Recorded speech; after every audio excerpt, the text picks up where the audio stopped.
The door on the other side. That must be it. Okay, let's go! Will you be alright, Igus? My systems are not all at standard parameters, but they are steadily recovering. Gotta go fast. We nod to one another and begin running across the Moonlight Bridge. Because the handrails and bridge girders are twisted oddly, the roadway is wavy as well, making it hard to make progress on. The fog is thinner out here than inside the building, and the green light of the moon casts our shadows on the ground. This kind of brings back a lot of memories, doesn't it? Kind of like reliving a page from our youth, isn't it? Don't be ridiculous. There's no way it would all fit on a single page. I agree. Everyone hates a literalist. This place is deeply important to me. It's also where everything started. I cannot let my feelings from that time go to waste. That is why we cannot yield, no matter what. Okay. What we want to protect and being unable to yield, memories of similar feelings come flooding back to me. We all made choices back then and took control over the time we have now. For the sake of that, we can't allow ourselves to lose here.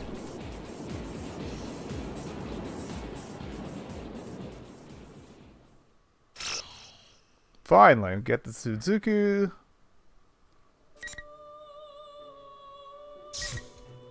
How much of the scene did that clean up?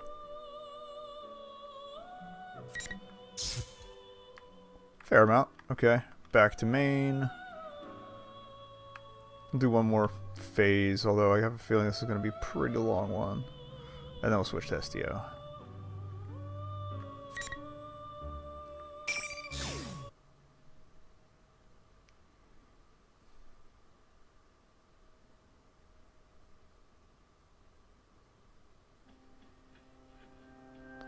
Now that I've recovered from whatever that cross was doing to me, I have enough strength to walk on my own. Still, it seems whatever wounds I suffered are greater than I thought. After we leave the music room, we climb up a flight of stairs and step into a covered passage. I don't know what the signs of this place mean, or even if they hold any meaning anymore now that the city has become distorted, but it would seem that something called the classroom building is up ahead. We proceed down a long hallway that appears to go on endlessly. I can't tell whether the haze I see is because of the strange fog or my own fuzzy consciousness. Be sure to return the favor with my fists. More fisting. While I'd been on the cross, I'd been thinking the entire time. We were the core of the Shadow Operatives, but we'd all fallen into the enemy's hands so easily, without any hope of escape. My own powerlessness frustrates me. But even then, I kept calm. We still have comrades, Ken, Koromaru, and now our new member, Labris. They've grown so much, and were able to save me even after I made such a colossal blunder.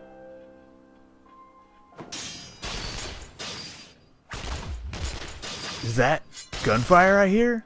We're gonna run into Naoto. The sounds ring out continuously, as if a battle is taking place nearby. We run in the direction the sounds are coming from. Yeah. What is this place? It doesn't feel like anywhere else. Sonata-san, this... Talk about having bad taste. Whoever's doing this really wants this to be the entrance to hell. This is Tartarus, the entrance hall to that tower. 3 years ago, we would gather here day after day to challenge the seemingly infinite labyrinth. We lost and gained so much here. A number of emotions flicker through my mind. Mitsuno-san! Labris's voice echoes across the hall. I turn to look and see Mitsuru up and across in the corner of the room. Her head hangs low, and she seems to be unconscious. That cross must be draining her power, just like what happened to me, while I had been on a cross. Again, the exposition's so poorly translated. Mitsuno-san, we'll get you down at once! Pew pew. Look out! We try to rush to her side. A barrage of bullets rakes across the floor, striking sparks in front of us. When this torrent of gunfire finally dies away, the air is filled with white smoke, quite unlike the red fog that drifts about the area. Oh, her. Okay, that's cool too. Seriously, you can come in one after another. Igus. Oh, there should be no problem. You can stay here and watch while I deal with them. It should take no time at all. Additional targets for elimination? Who? There are other people who had apparently been fighting Igus, rather, this fake Igus, when we showed up. Ryukun! Akihiko-san! Labris! Master? Labris is here too? I immediately understand the situation. The rules of the fights here state that battles must be one-on-one, and I see those red pillars surrounding you, his friends, and the fake Igus. Most likely you had been fighting Igus while protecting Yosuke and Chie, who were already exhausted. The battle itself is one-on-one, but there's no rule saying that you can't attack your opponent's companions if they happen to be in the ring at the time. Seriously, these rules that are convenient only for the enemy are really getting on my nerves. The situation, though. The Persona users of Inaba, their skills and abilities are far beyond the ordinary. To think that they would be cornered this badly? What's going on? You did this, didn't you? As Labras lashes out in confusion and anger. The shadow-taking Igus' form answers with a twisted smile. Of course I did, sister. I am a weapon. It is my mission to follow orders and eliminate all targets. Now, sister, why are you getting in my way? Get in your way? As you may have guessed, I am a duplicate of Igus. But I am such an exact copy of her specifications that I may as well be the real thing. Like you do. I will carry out my master's orders. I cannot comprehend why you, a fellow machine, are trying to prevent me from carrying out my task. You're a tool, just as I am, sister. Unfortunately, you were stolen in the previous battle. And now, we must be enemies. The Shadow Operatives control you, while I take my orders from my master. Isn't that the only real difference between us? That ain't true. I'm doing this of my own free will. Free will? Is that what you base your argument on? Our memories are nothing but data, ones and zeros in our minds. How can you prove that what you know is true? That your mind wasn't written over? Are you trying to start an internet argument, asking for proof? A straightforward answer, taking into account Labras' mechanical nature. This isn't good. Igus is probably the closest person to Labras. And, like this fake said, if we really wanted to use Labras as a weapon, we could probably manipulate her memories to some extent. On top of that, there's no way to prove to Labras that we've never done something like that to her. Damn, what a move. Labras' faith in us must be... Hey, Labra! Sonata-san, let's leave this to her. I'm sure she'll be fine. I like fighting as her. Ken has his eyes fixed on Labras, even as he calls out to me. I see. These guys have just met, but they've already formed a bond through whatever battles they've faced so far. They believe in one another. Sorry about that. You're right. I should trust in her. Trust in stone. Sister, friendship and trust means nothing to the likes of us. Yet you still attempt to fight me. You're wrong. I'm an anti-shadow weapon, too. I can understand what you're saying, but there's something I'm even more sure of.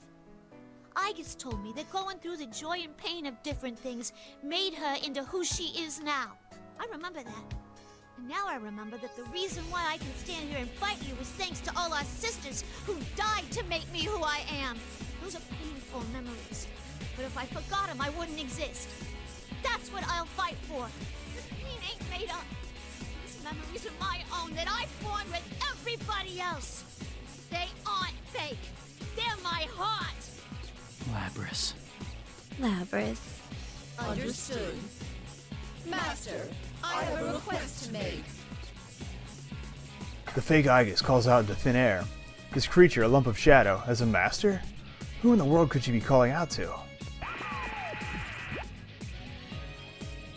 Testing, testing. My boy. What's this? A dumb old machine calling me up? What nerve? I'm a busy bear. Forgive me, but I have a favor I must ask of you. Huh? Please lift the barriers on this battlefield and allow these people to come inside. Huh? You want to let us in? I won't.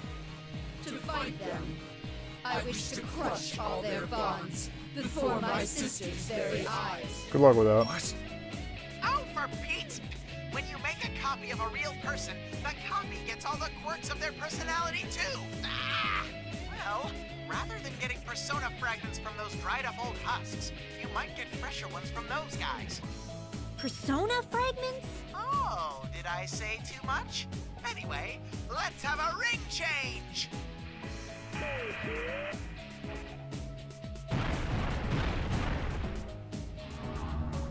As the voice of the vulgar fake Teddy, good job, nice edit there, calls out, new red pillars descend and the old pillars shatter in response. The new pillars drive to the four corners of the room, making this entire classroom into a fighting arena. Are you alright? Yosuke-kun. Chie! We rush over to you and his friends to check on them.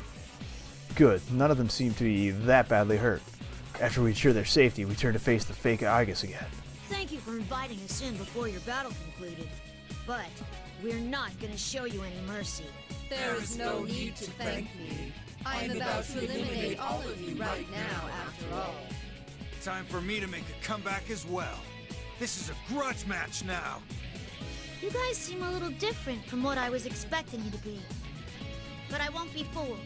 I'll protect everyone with all my strength. I'm gonna give it to Labras because Igus was specifically calling her out early on. Just feels right. Yeah.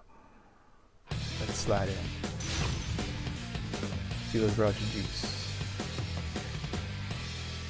It actually looks like Labras is a little older. Huh.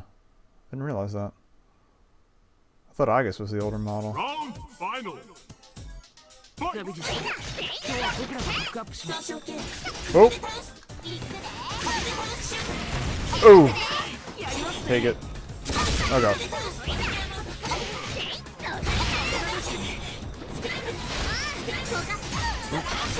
That's bad. He didn't even dash. Oh! Missiles!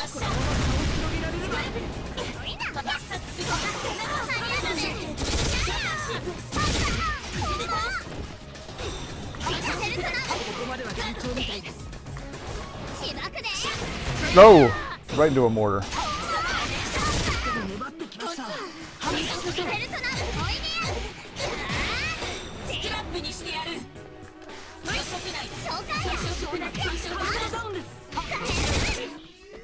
Come on, end this. Didn't get a super off, but considering how sloppy I am at this, it went okay.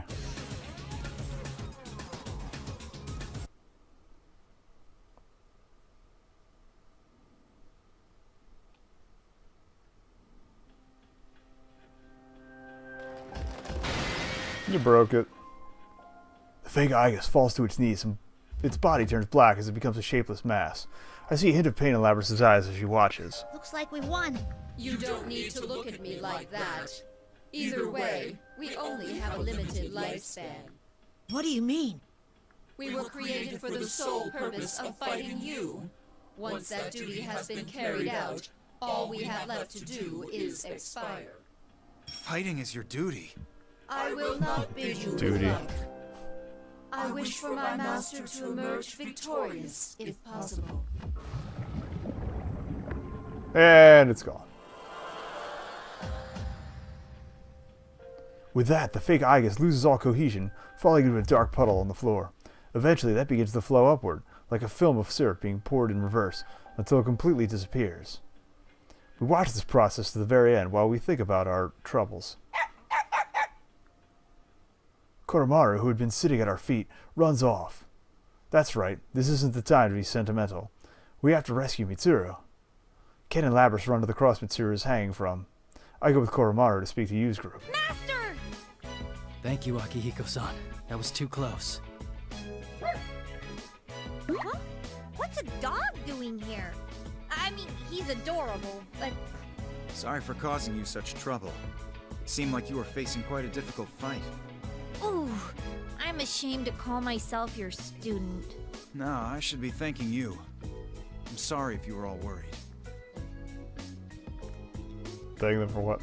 I decide to exchange information with Yu's group about the circumstances leading up until now. and the situation in Inaba.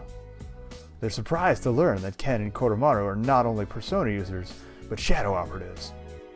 Our conversation turns to the reason why you and his friends were having such a hard fight. Contrary to my suspicions, it seems the three of them made it to this room almost unscathed. Then why did the fake Igus give them such trouble? It's true that shadows taking our appearances can summon personas, and there's no mistake that they make extremely powerful opponents. But are they so strong that they could hurt these three skilled fighters that badly? No, there's another guy. Nah, that's not it. There we go. Thanks, Yosuke. When we got to this weird room, we found Mitsuru-san up on a cross. So Chie and I rushed over to get her down, but there was somebody there. It wasn't the fake Igus? No, I don't think so. I didn't see a face, but the voice sounded like a guy. And you didn't see his face? How far away could he have I been? actually saw his face. Well, he was kind of standing in the shadows. And the moment I saw his red eyes, my whole body froze up, like I was petrified or something. That's right. When I went in to save them, I was attacked by a persona I've never seen before. Red eyes. And a persona? This doesn't make sense. Previously, the enemy said himself that he didn't have a persona. Could this mean that there's someone else helping him? Someone with a persona and powerful enough to overwhelm even you? Mitsuru-san was here. Perhaps she knows something. I moved to where Ken and Labras are attempting to get Mitsuru down off the cross, but they appear to be having some trouble.